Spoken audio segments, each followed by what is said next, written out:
there everybody, and welcome to yet another video, and welcome to yet another Tolkien video. I haven't done one of these in a long time, but I've already explained my reasons in my previous videos why I am not focusing on making Tolkien videos so much anymore, and that's because all the craziness on the internet that has sprung up lately, people have just gone mental and have forgotten what really matters, and that's the books, and that's all that really matters.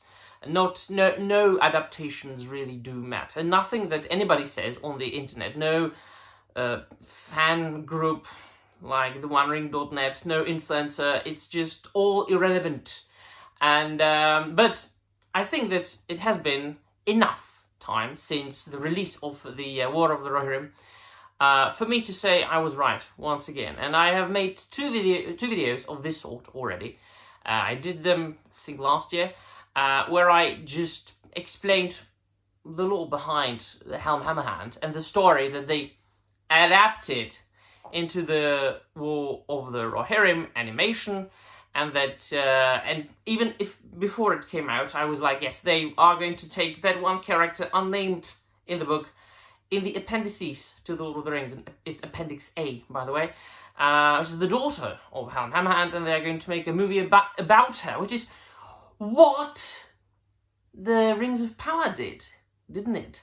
They just took a name here and there, a place name here and there, and made up their own story about it. It's no different from that. Other than that, yes, it's an animation. So let's revisit the true War of the Rohirrim. Let me once again read out a short snippet from the appendices to the Lord of the Rings.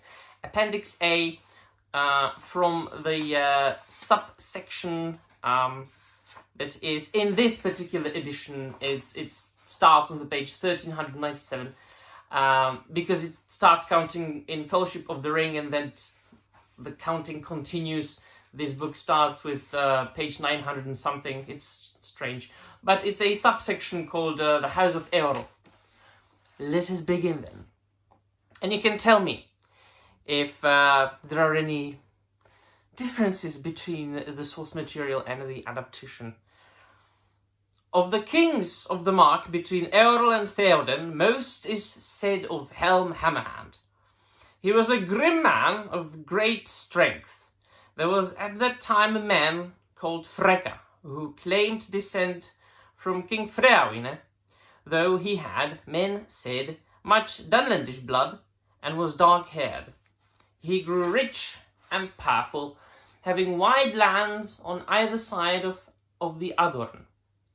Near its source he made himself a stronghold and paid little heed to the king. Helm mistrusted him, but called him to his councils, and he came when it pleased him. To one of these councils Freka rode with many men, and he asked the hand of Helm's daughter for his son Wolf.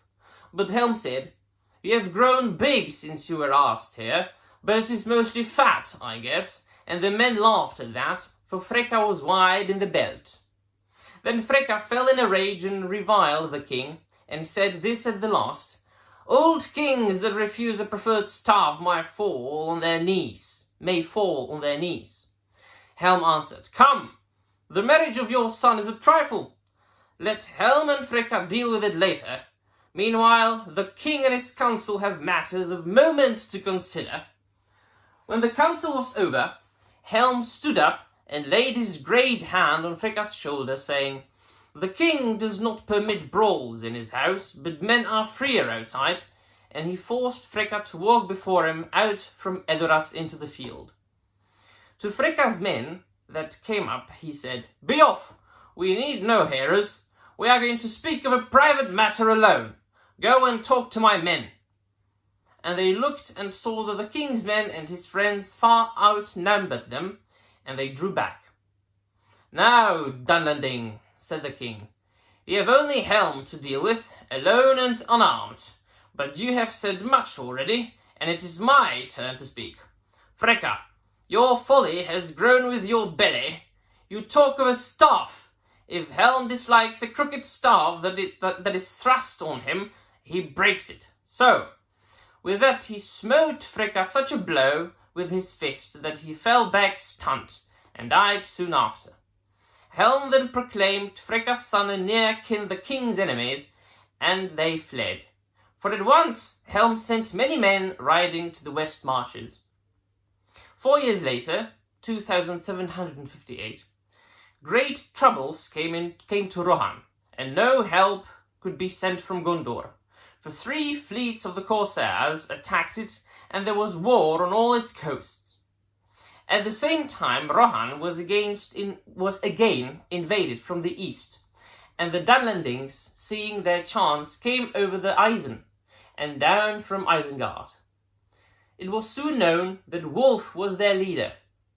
They were in great force, for they were joined by enemies of Gondor that landed in the mouths of Lefnui and Isen.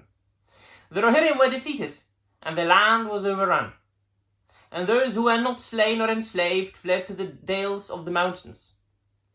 Helm was driven back with great loss from the crossings of Isen, and took refuge in the Hornburg and the ravine behind, which was after known as Helm's Deep. There he was besieged. Wulf took Edoras and sat in Meduseld and called himself king. There Haleth, Helm's son, fell, last of all, defending the doors. Soon afterwards the long winter began, and Rohan lay under snow for nearly 5 months, November to March 2758-9. Both the Rohirrim and their foes suffered grievously in the cold, and in the dearth that lasted longer. In Helm's Deep there was a great hunger after Yule, and being in despair against the king's counsel, Hama, his younger son, led men out on a sortie and foray, but they were lost in the snow. Helm grew fierce and gaunt for famine and grief, and the dread of him alone was worth many men in the defence of the burg. He would go out by himself, clad in white, and stalk like a snow troll into the camps of his enemies, and slay many men with his hands.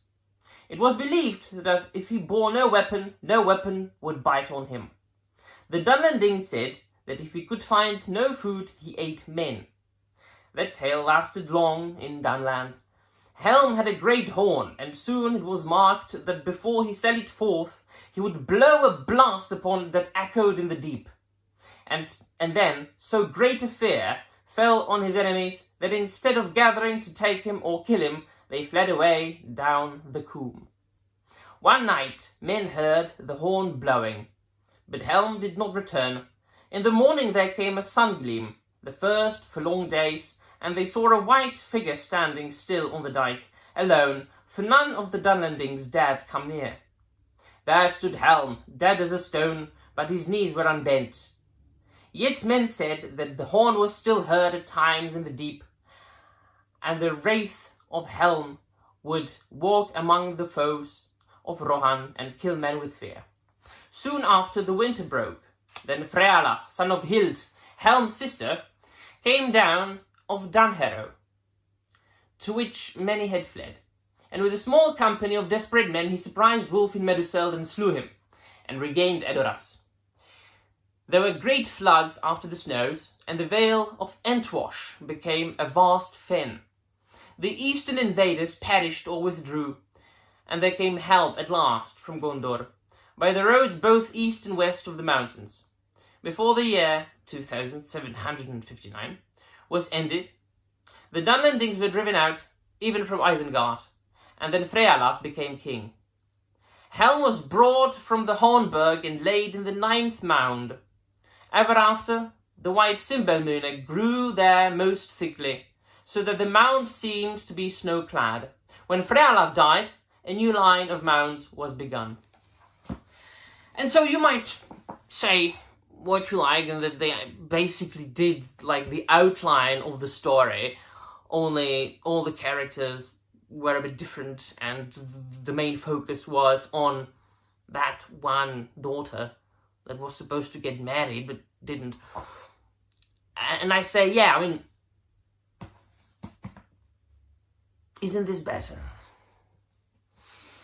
Isn't this legend from Middle-earth better to read than sit down and watch an animation that is basically retelling this story but really is not?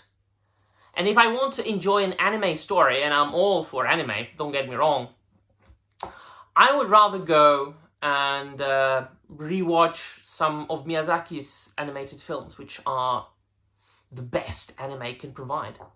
So let me know in the comments down below what you think. That'll be all. Thank you very much for watching, and I'm out of here.